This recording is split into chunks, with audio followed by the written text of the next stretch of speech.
Hello friends, मेरा नाम doctor Manpreet सेठी है। मैं एक पीडियाट्रिक एंडोक्रिनोलॉजिस्ट हूँ जो कि बच्चों के हार्मोन के डॉक्टर्स होते हैं। बच्चों में जो भी हार्मोनल इश्यूज होती हैं, हार्मोनल प्रॉब्लम्स होती हैं, पीडियाट्रिक एंडोक्रिनोलॉजिस्ट्स उसको एड्रेस करते हैं। Welcome to Navbharat Times friends. आज मैं आपको बच्चों में और टीनेजर्स में होने वाली डायबिटीज के बारे में कुछ बताऊंगी। बच्चों में जो डायबिटीज होती है उसको हम टाइप 1 डायबिटीज कहते हैं। ये टाइप 1 डायबिटीज एडल्ट डायबिटीज से बहुत डिफरेंट होती है। टाइप 1 डायबिटीज में बच्चों के जो पैनक्रियाज होते हैं, पैनक्रियाज में एक पार्ट होता है जिसे कहते हैं आइलेट सेल्स, जो इंसुलिन प्रोड्यूस करते हैं। तो इस पार्ट को डैमेज हो जाता है और वो डैमेज के बहुत कारण हो सकते हैं। सबसे कॉमन कारण होता है कि अपना ही शरीर अपने ही अगेंस्ट एक अटैक लॉन्च कर देता है, इम्यून अटैक। और वो इम्यून अटैक के जो सोल्जर्स होते हैं उन्हें एंटीबॉडीज कहते हैं, ऑटो एंटीबॉडीज। वो ऑटो एंटीबॉडीज जाके पैनक्रियाज के आइलेट सेल्स पे अटैक कर देते हैं और उसे डिस्ट्रॉय कर देते हैं। और इसका रिजल्ट ये होता है कि इन बच्चों के पैनक्रियाज फिर इंसुलिन नहीं बनाते। धीरे धीरे वो इंसुलिन बनाना कम करते जाते हैं and over a period of months वो इंसुलिन बनाना बिल्कुल बंद कर देते हैं। जब ऐसे होता है तो बच्चों की शुगर हाई होने लग जाती है। इंसुलिन हार्मोन का क्या काम है? इंसुलिन हार्मोन का काम है कि ब्लड में जो भी शुगर होती है, जैसे हम जब भी कुछ भी खाते हैं तो नहीं भी खाते हैं तो हमारे ब्लड में सारे खाने के बाद जो सिंपल मेटाबोलाइट जो एंड में होता है वो ग्लूकोज होता है और वो ब्लड में ग्लूकोज रहता है हमेशा। जब भी हम खाते हैं तो ग्लूकोज आता है। अब हमारी बॉडी का एक बहुत ही सुपर एक्यूरेट कंप्यूटर सिस्टम है बॉडी के अंदर कि जब भी हमने कुछ भी खाया उससे ग्लूकोज मतलब खाना ब्रेक डाउन होकर ग्लूकोज बना और वो ग्लूकोज कितना बन रहा है, कितना ब्लड में आ रहा है, वो हमारा पैनक्रियाज ऑटोमेटिकली बहुत एक्यूरेटली सेंस कर लेता है। जब पैनक्रियाज सेंस करता है कि इतना शुगर बढ़ रहा है या इतना शुगर बढ़ेगा तो वो एक्यूरेटली और ऑटोमेटिकली उतना इंसुलिन रिलीज कर देता है ताकि वो वाला ग्लूकोज जो बढ़ने वाला है वो बढ़े ही ना। तो जितना ग्लूकोज बढ़ेगा उतना वेरी वेरी फाइनली उतना वो इंसुलिन रिलीज करता है और फिर शुगर कभी बढ़ता नहीं है, एक स्टेडी रेंज में रहता है, बढ़ता नहीं है। 70-150 के बीच में हमेशा रहता है जिन लोगों को डायबिटीज नहीं है। अब ये जो मैकेनिज्म है, ये जो कंप्यूटर है, ये खराब हो जाता है टाइप 1 डायबिटीज। तो बिल्कुल ही इंसुलिन प्रोडक्शन कैपेसिटी जो पैनक्रियाज की होती है वो बिल्कुल खत्म हो जाती है। तो शुगर धीरे धीरे बढ़ने लग जाती है और नॉर्मल से काफी बढ़ जाती है। 100, 150 से 200, 250 काफी बढ़ जाती है शुगर, क्योंकि इंसुलिन नहीं होता शरीर में शुगर को कम करने का। इंसुलिन का काम क्या होता है? शुगर कम करता है और ऑल्सो इंसुलिन एक चाबी के जैसे होता है। अब जो भी हमारे शरीर में शुगर, जो भी ब्लड में शुगर होती है, हमारे सारे सेल्स में ग्लूकोज चाहिए एनर्जी प्रोवाइड करने के लिए, सारे बॉडी के सारे फंक्शंस कैरी आउट करने के लिए। तो वो ग्लूकोज सेल के अंदर जाना चाहिए सो दैट वो सेल उस ग्लूकोज को यूटिलाइज कर सके एनर्जी प्रोडक्शन के। अब आप मान लीजिए कि ये एक सेल है, एक कमरे के जैसा है जिसपे ताला लगा हुआ है, ठीक है, और ग्लूकोज को हमने उस सेल के अंदर डालना है ताकि वो सेल एनर्जी दे पाए। अब वो ग्लूकोज सेल में तब जाता है जब इंसुलिन की चाबी से वो कमरा खुलता है। अब नॉर्मली इंसुलिन की चाबी से कमरा खुल जाता है और ग्लूकोज सेल में चला जाता है और ब्लड में भी बढ़ा नहीं होता और सेल्स में चला जाता है और सेल्स उससे अपने एनर्जी प्रोडक्शन के लिए यूज करते हैं। टाइप 1 डायबिटिक बच्चों में ये इंसुलिन ही नहीं है तो पहले तो बहुत ज्यादा शुगर बढ़ जाता है, बट इतना बढ़ा हुआ शुगर इसी तरीके से है जैसे सागर का पानी जिसमें नमक ही नमक है लेकिन पानी आप पी नहीं सकते। तो शुगर ही शुगर है लेकिन वो शुगर को आप यूटिलाइज नहीं कर सकते।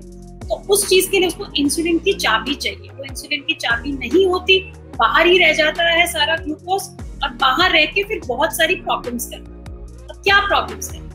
जब ब्लड में ग्लूकोज के लेवल्स बहुत हाई हो जाते हैं तो वो ग्लूकोज यूरिन के थ्रू, ऑस्मोटिक डायूरेसिस से यूरिन के थ्रू निकलता है। अब जब ग्लूकोज यूरिन के थ्रू निकलता है तो बहुत सारा पानी खींचता है, पानी खींचेगा तो बहुत ज्यादा यूरिन होता है। तो पहला सिम्टम जो बच्चे लेके आते हैं वो होता है कि बार बार बच्चे को यूरिन आ रहा है। और जब इतना यूरिन आ रहा होता है, इतना बॉडी से लिक्विड निकल गया, तो फिर हमारा ब्रेन का जो थर्स्ट सेंटर है, प्यास और लगती है कॉम्पनसेट करने के लिए कि जितना यूरिन निकल गया उतना पीना भी है, तो उतना ही बच्चे को प्यास बहुत लगती है। तो बहुत यूरिन आना, बहुत प्यास लगना are one of the most important or the early signs of type 1 diabetes. और ये तब होता है जब इंसुलिन प्रोडक्शन पैनक्रियाज की मान लीजिए 60-70% खत्म हो जाती है, तब ये साइंस आते हैं। शुरू के टाइम में ये साइंस नहीं आते।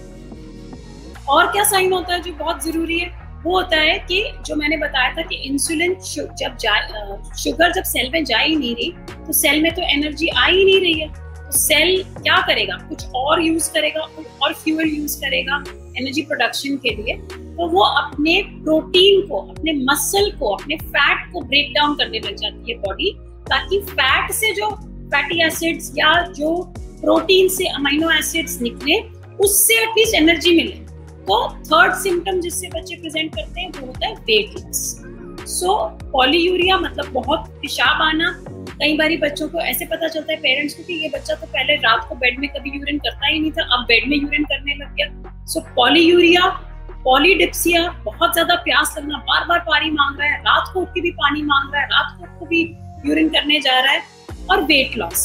इसके अलावा बच्चा थका थका सा रहेगा, एनर्जी लेवल्स कम रहेंगे, कभी कभी उनको भूख भी बहुत जोर जोर की लगती है। तो ये सब सिम्टम्स होते हैं जिससे बच्चे टाइप 1 डायबिटीज के बच्चे आते हैं। तो अगर कोई किसी का भी बच्चे को, किसी को भी ऐसे लगे कि उनके बच्चे में अनएक्सप्लेन्ड वेट लॉस हो रहा है, या सडनली उसको बहुत प्यास लग रही है, बहुत यूरिन कर रहे हैं, या कभी कभी पेरेंट्स ये भी बोलते हैं कि यूरिन कभी कभी जब देखते हैं पॉट में चींटियां आ जाती है या फ्लोर पे गिरता है तो वो चिपक जाता है। तो ये सब साइंस भी हैं, अर्ली साइंस हैं कि आप पिकअप कर लीजिए और बच्चे को अपने डॉक्टर को ले जाइए। तो इन साइंस के साथ टाइप 1 डायबिटीज प्रेजेंट करती है, और क्या होती है मैंने बता दिया कि अपना ही शरीर इंसुलिन की प्रोडक्शन बंद कर देता है, कम कर देता है। This is the presentation of type 1 diabetes and it is, ये इस तरह की डायबिटीज बच्चों में होती है from the age of 1 year to the age of मिड-20s।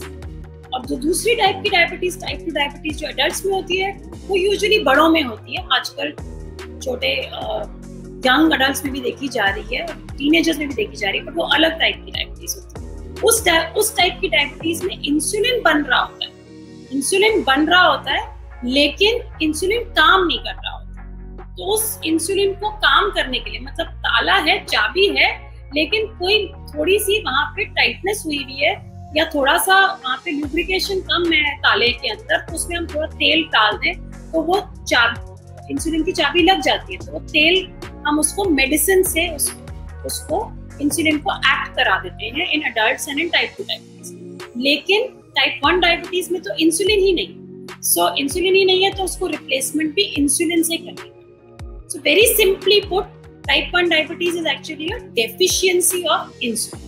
तो ये इसकी हो गई कि science and symptoms. Diagnosis is very simple.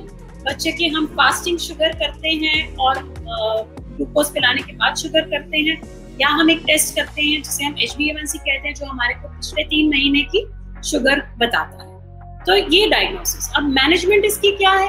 अब शरीर में जो चीज नहीं होती उसको हम अगर दे देते हैं, रिप्लेस कर देते हैं। किसी चीज की डेफिशिएंसी है, मान लीजिए आयरन डेफिशिएंसी है, आयरन दे दिया, ठीक हो जाता है। किसी को थायराइड डेफिशिएंसी होती है, थायराइड हार्मोन नहीं बन रहा होता, थायराइड की गोली दे देते हैं तो वो ठीक हो जाती है। इसी तरीके से इंसुलिन की डेफिशिएंसी को हमने इंसुलिन के साथ ही मैनेज करना है। तो हम इंसुलिन देते हैं, उसकी एक बहुत पेरेंट्स को अच्छे से समझाना पड़ता है, काउंसलिंग करनी पड़ती है, डिटेल्ड सेशंस होते हैं about 20-25 hours over a period of 2 weeks और 3 वीक्स।